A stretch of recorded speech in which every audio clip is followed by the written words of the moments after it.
ഈ അടുപ്പിൽ പാലുകാച്ചൻ തീരുമാനിച്ചോ? നന്നായി, ഞാൻ ഫയർ എഞ്ചിൻ വിളിച്ചിട്ട് വരാം. ആദികേശവ, ജീവൻ വേണമെങ്കിൽ ഓടിക്കോ. ഉയിര് കിടന്നാൽ നിനക്ക് വായിച്ചെങ്കിലും ജീവിക്കാം.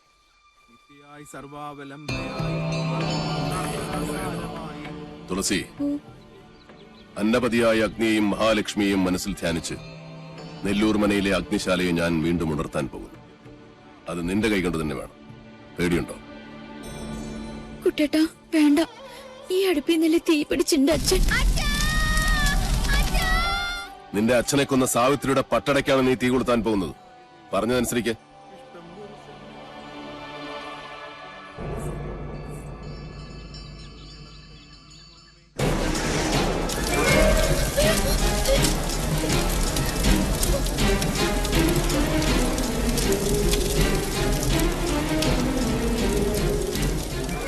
ഏതു തച്ചനും വർജിക്കേണ്ട വായു കോണിലാണ് ഈ വീടിന്റെ അടുക്കള. അനന്ത, ആഞ്ഞു വീശുന്ന കിഴക്കൻ കാറ്റിന്റെ ഗതി തടയി.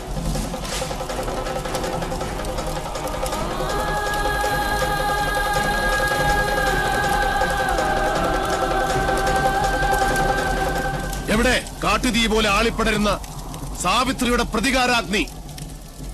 എവിടെ ഹരിനാരായണനെ കൊന്ന ശവദാഹികളായ തീനാമ്പുകൾ?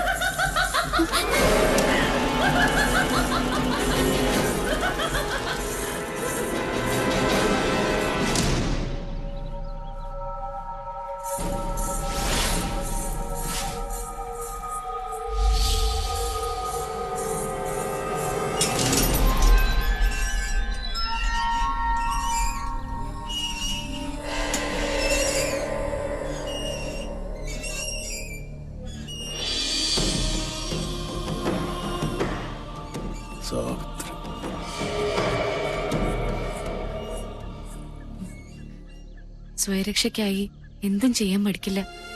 അച്ഛനോ മക്കളോ, അതോ കീഴടങ്ങാൻ മടിക്കുന്ന ഈ ദുഷ്ടരാക്ഷസി?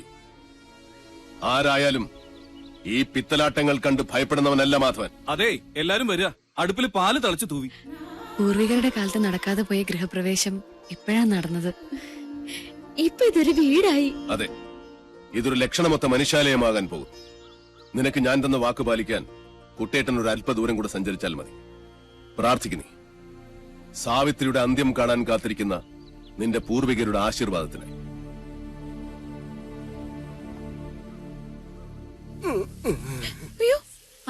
എനിക്കും അറിയില്ല എന്താ പറ്റി. ഞാൻ ഇവിടുന്ന് രക്ഷപ്പെട്ടു ഓടിയതാ. വലിയ കുരുങ്ങി. 8 കാലിയുടെ അല്ല, ഇതേതോ 10-28 കാലിയുടെ ആണെന്ന് തോന്നുന്നു. നമസ്കാരം. എന്നെ മനസ്സിലാവുന്നില്ലേ? ഭാഗ്യം, യക്ഷിക്കും മനസ്സിലാകാതിരുന്ന മതിയായിരുന്നു. ഇനി ഈ വല മാറ്റണ്ട.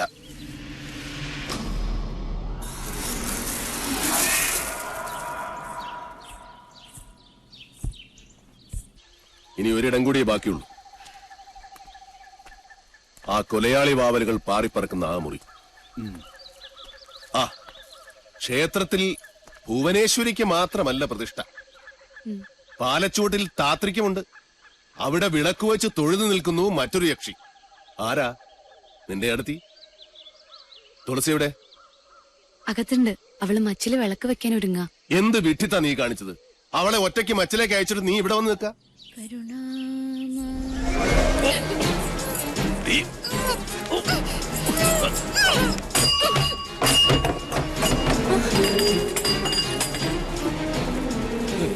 യക്ഷി പിടിച്ച് എല്ലാം കൂടെ ചെന്ന് കയറിക്കൊടി. ഇന്ന് ഒരുമിച്ച് കൊലകുളി അടിയന്തരം കൊണ്ടാടാം.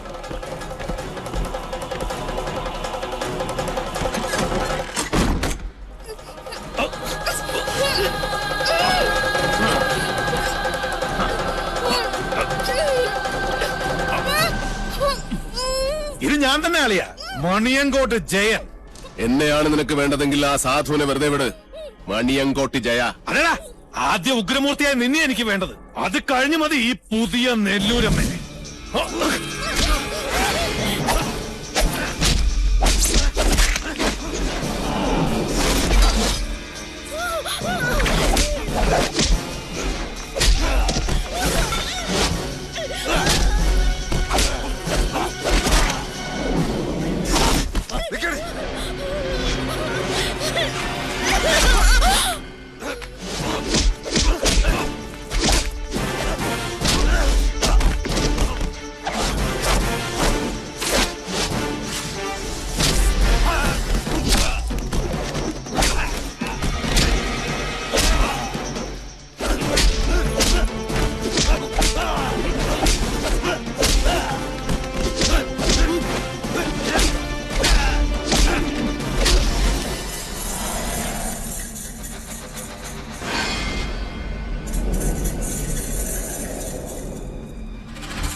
ചാകുന്നതുവരെ നിന്നെ ഞാൻ കൊല്ലും. മാധവ, എന്റെ വീട് ഞാനൊന്ന് പറയട്ടെ.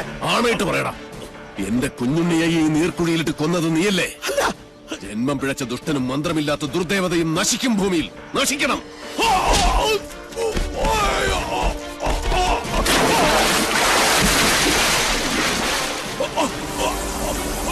നീചൻ നീതിയുടെ ശാസനകൾ അനുസരിച്ചേ പറ്റൂ. നിശ്ചയിക്കപ്പെട്ട മരണമാണ് നിന്റേത്. കൊണ്ടുപോയിക്കോളൂ. കൊണ്ടുപോയി തിന്ന സാവിത്രി നിന്റെ മകനെ.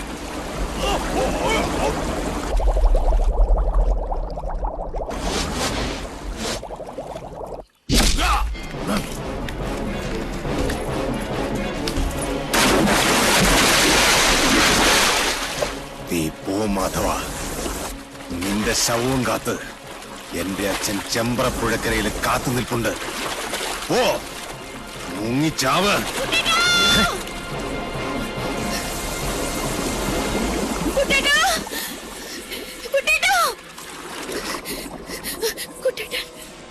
കുട്ടേട്ടനോ? അവിടെ കാണും. അല്ലല്ല, അവിടെ അവിടെ അവിടെ അവിടെ. ഹേയ്, വടക്കിനി കാണും. വടക്കിനി അല്ല, തെക്കിനി തെക്കിനി തെക്കിനി. ഈ ഭൂഗോളം മുഴുവൻ പോയി തരേ. നെല്ലൂർ മനക്കലെ ഇല്ലത്തമ്മേ, തൃശൂലമേന്തിയ നിന്റെ കുട്ടേട്ടൻ മരിക്കാതിരിക്കണമായിരുന്നെങ്കിൽ അവൻ എന്റെ മുന്നിൽ വരാതിരിക്കണമായിരുന്നു. നാളെ രാവിലെ പുഴയിലിറങ്ങി തപ്പിയാ മതി. അപ്പോഴേ പൊങ്ങൂ ചത്ത ചണ്ടികൾ.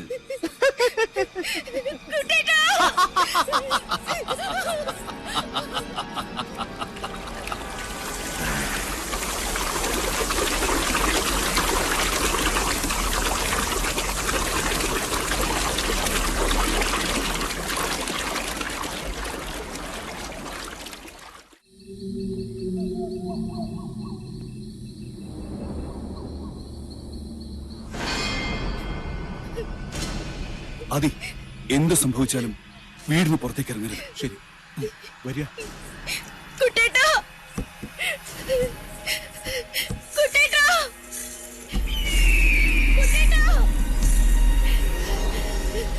കുട്ടേട്ടാ, കുട്ടേട്ടാ.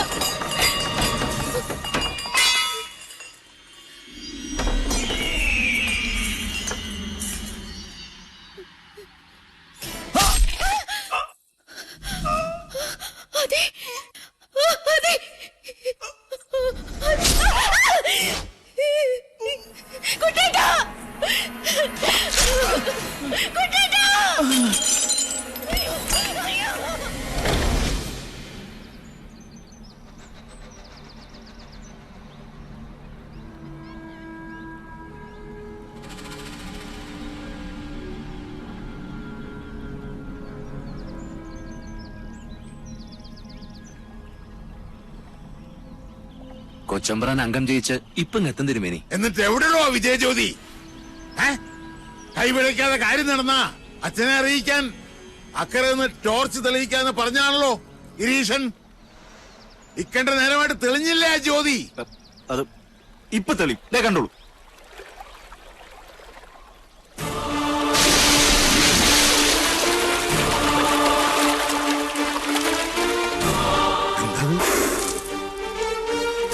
തമ്പുരാനെ, വട്ടാഴി തിരുമേനിയല്ലാതെ ആദ്യമായിട്ടാ നെല്ലൂർ കുളത്തിൽ വീണ ഒരാൾ ജീവനോടെ. തമ്പുരാനെ,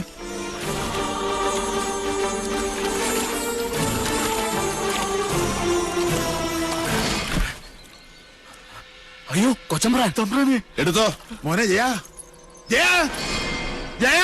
വിളിക്കണ്ട, വിളി കേൾക്കില്ല. മഹാഭാവി, എന്റെ മോനെ നീ എന്ത് ചെയ്തു?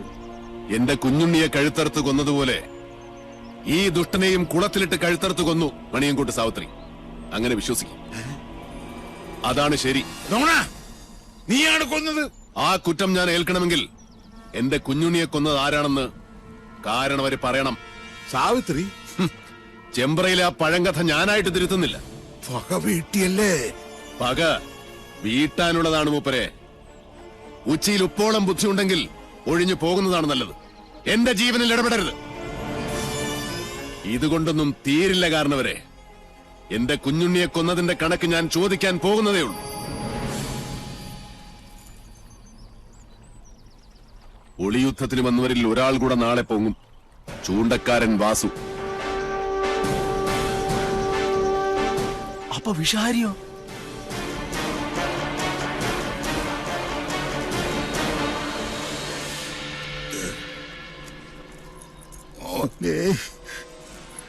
മോനെ